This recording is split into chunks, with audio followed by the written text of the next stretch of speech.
Hello and welcome back to Building Tactics. In this video, I'm going to be installing a couple base cabinets with a butcher block countertop.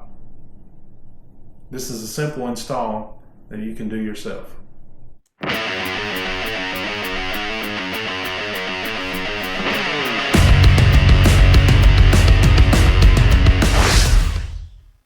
So in our kitchen we have a bare wall, and we decided to put a couple base cabinets with a butcher block countertop. There is a receptacle where the base cabinets are going to go, so I have to remove this receptacle. I start by turning the power off to the receptacle and remove the receptacle. I then determine which side of the receptacle the stud is on, and I get a measurement to the center of that stud, and I mark from the right side of the wall and locate the stud, and then I measure up the same distance as the other receptacle is. Next, I take what's called a millwork box. It's a receptacle box that you put on drywall. There's a couple flanges there that when you screw it in, it grabs a hold of the drywall. I use a utility knife to cut the hole in the drywall for the receptacle. I have determined that the wire going to the receptacle is the only wire, and it runs from above the receptacle. So I just simply pull the wire up from the receptacle and pull it out the hole I cut in the drywall. I then place the millwork box into the hole and take a screwdriver and tighten down 2 screws in the corners.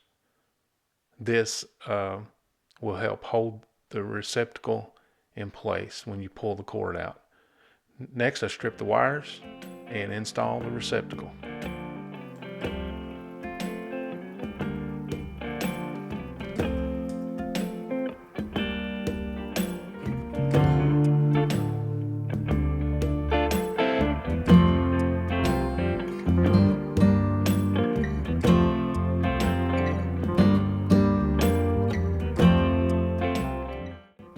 After I have the receptacle installed, I restore the power to it and verify that everything is working correctly. I am installing 2 3-foot base cabinets, which is a total of 6 feet, and I want them in the center of the wall. So I measure and get the center mark of the wall, and then measure 3 foot to the right and then 3 foot to the left to give me the 6 feet for the cabinets. So at this point I have a baseboard that has to be removed so the cabinet can sit against the wall.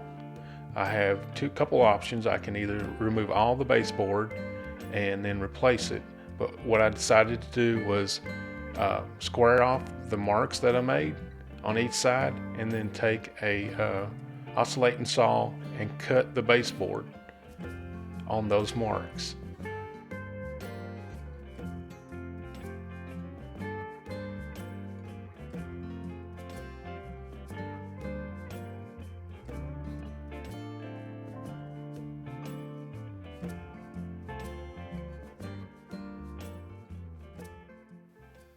After I make those cuts, I use a utility knife to cut the caulk between the wall and the baseboard. This will allow the baseboard to come off without damaging the wall. As you can see here, I didn't make a cut deep enough, so I stop and cut the caulk a little better and then proceed with taking the baseboard off. I then use a drywall knife to scrape off the remainder of the caulking on the wall.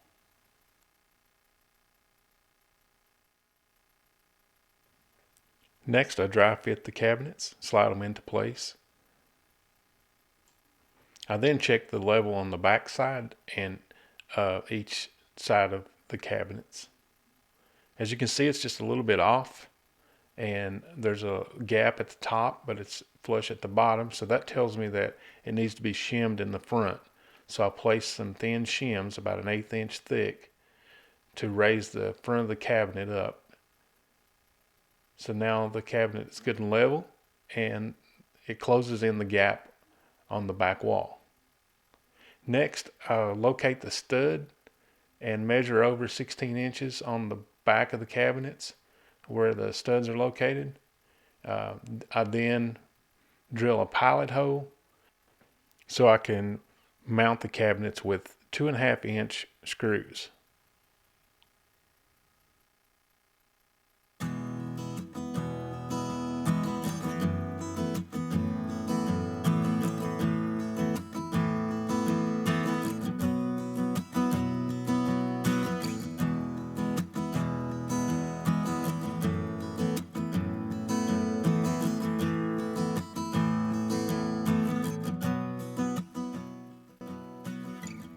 Next, I remove the doors where the two cabinets meet.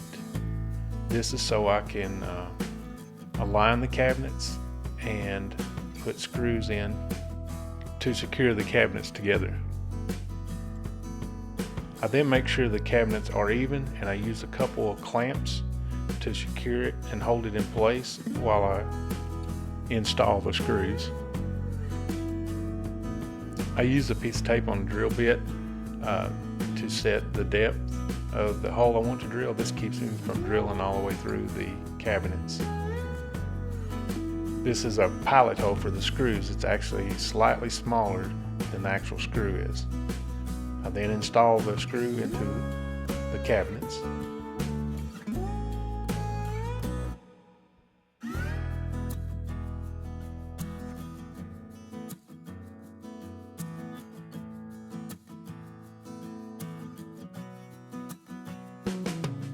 I then reinstall the cabinet doors.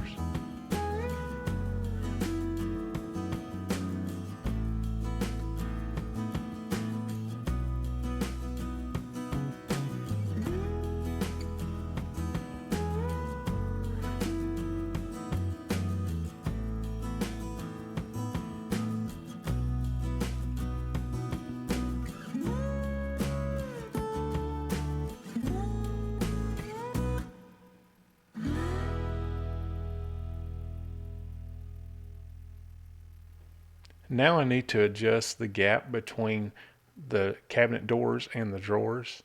As you can see, where the cabinets come together, there's less gap than there is in the middle of the cabinet doors. So I'm going to adjust those to where there's the same gap. Also, this drawer is catching on the corner of this door, so I'm going to adjust it to where the gap is even and the drawer doesn't catch on the door. So there's an adjustment screw on each hinge. If you turn the screw right or left, it allows the hinge to move the door in or out. So I make small adjustments until I get it to where I want it.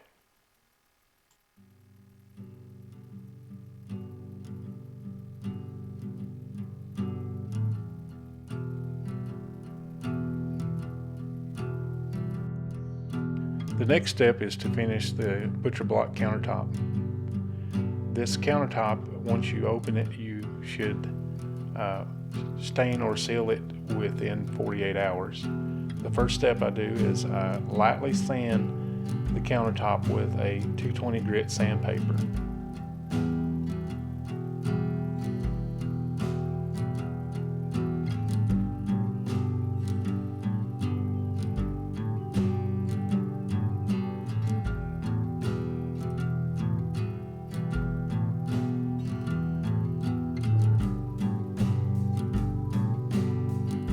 I then use a lint-free cloth and remove all the excess dust from the countertop.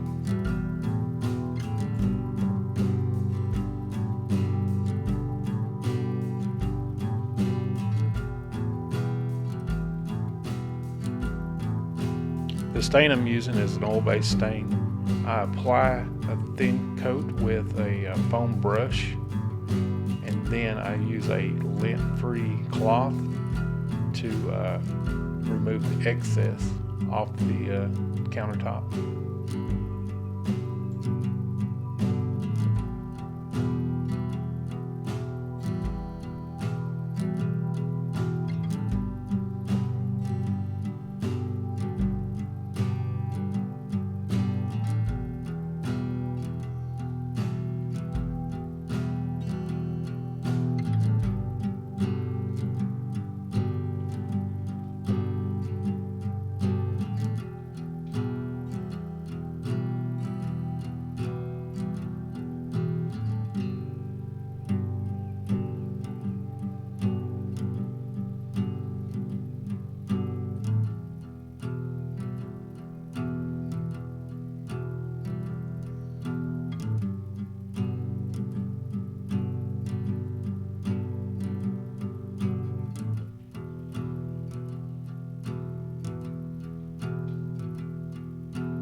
After applying the stain, I'll let it dry for a couple hours. The manufacturer's instructions calls for light sanding in between coats, so we decided to add another coat to make the countertop a little darker. And I sand it with 220 grit sandpaper.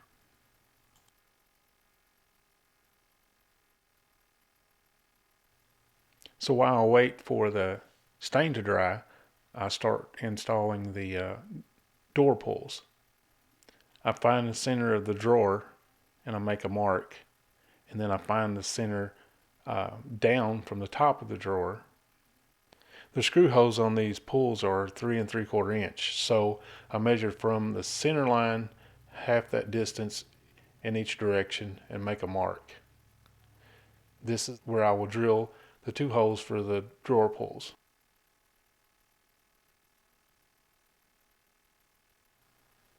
I use a drill bit slightly bigger than the screw to drill these holes.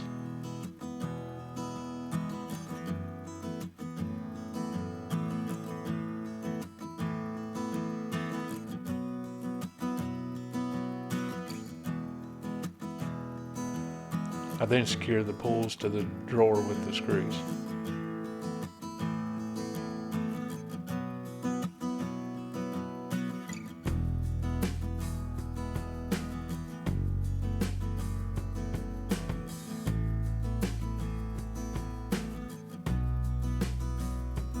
I use the same process on the other drawer.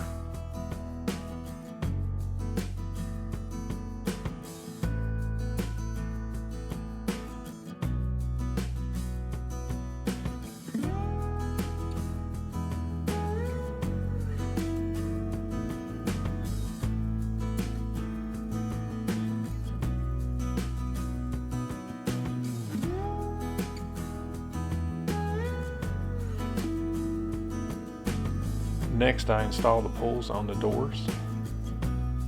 I measure down 2.5 inches to the top screw, and then I measure in 1.25 inches. From that mark, I measure down 3 3/4 inches, and again measure over 1 1/4 inch.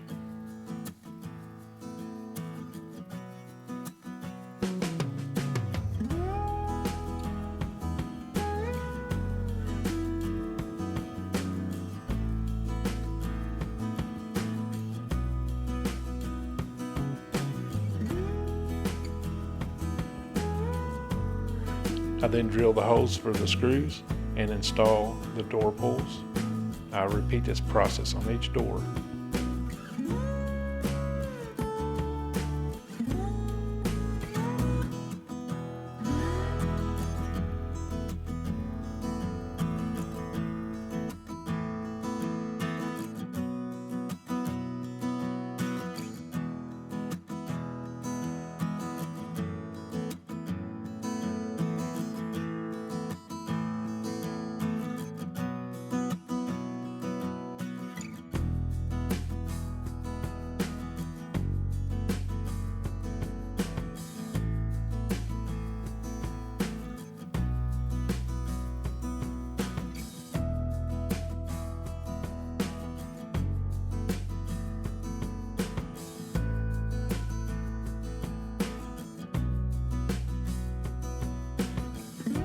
Next, I apply the second coat of stain. I use the same procedure, and once it dries, I sand it lightly with 220 grit sandpaper.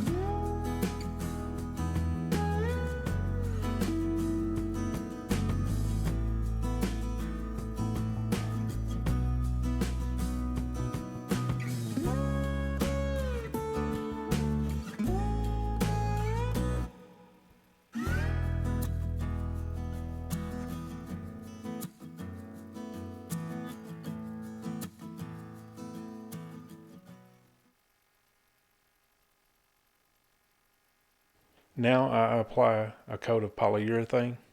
I brush the polyurethane on it with a thin coat and I allow it to dry for at least 4 hours. The instructions calls for a light sanding in between coats with 220 grit sandpaper. Next, I install L brackets on the back of the cabinets. These brackets will help hold the countertop down and keep it from moving. I put one a couple inches from each corner of each cabinet.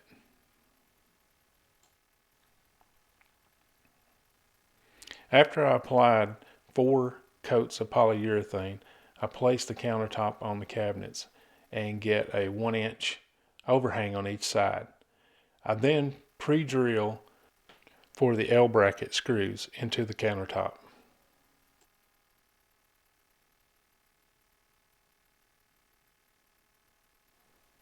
On the front, I just simply screw through the top of the cabinet into the countertop to secure it.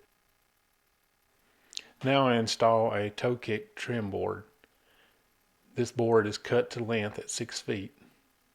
This board is to hide the front edge of the cabinet ends and to give the cabinet a finished look on the bottom. You can glue this piece on, but I decided to use trim nails and just touch it up with paint. Okay, that's it. I hope you have gotten some useful information you can use to install your own cabinets and butcher block. If you will, like and subscribe to the channel, and thanks for watching Building Tactics.